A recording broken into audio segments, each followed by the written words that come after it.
The world is facing the largest numbers of people displaced due to conflict and persecution since World War II. Refugees and internally displaced persons are not getting the support they need and deserve, with tragic consequences. Xenophobia and extremist nationalism are on the rise. Nations are closing their borders to refugees who are seen as security threats. We need a new approach to tackle the roots of the problem, a crisis of leadership and an absence of political will. But to secure public support, political leaders must first demonstrate that borders are secure and that migration is managed.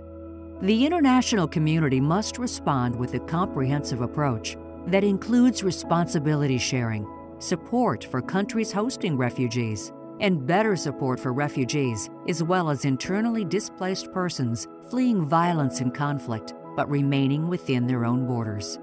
Those responsible for causing displacement cannot continue to go unpunished and undeterred.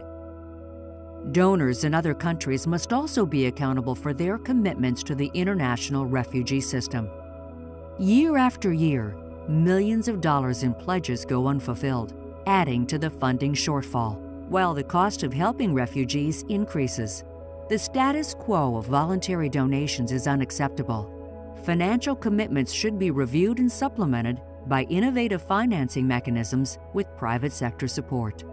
Building on the foundation of the UN Global Compact on Refugees, the World Refugee Council, an independent global body made up of political leaders, policy advisors, academic experts, and civil society representatives, has focused on 4 key areas of the global refugee system: political will, accountability, finance, and governance.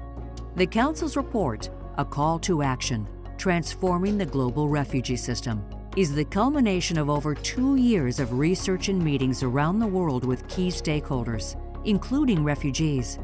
This report charts a major, new course for significant reform of the global refugee system. Its recommendations are bold, but also realistic. Implementing these actions will require support and leadership from many people and groups, including refugee hosting countries, progressive donor countries, civil society organizations, the private sector, scholars, and refugees and IDPs. More than half of refugees are women and girls who desperately need protection. Leadership from them is vital. Through a new, agile, collaborative, and inclusive global action network for the forcibly displaced, the World Refugee Council's recommendations can be turned into actions. Please read the report. Get involved.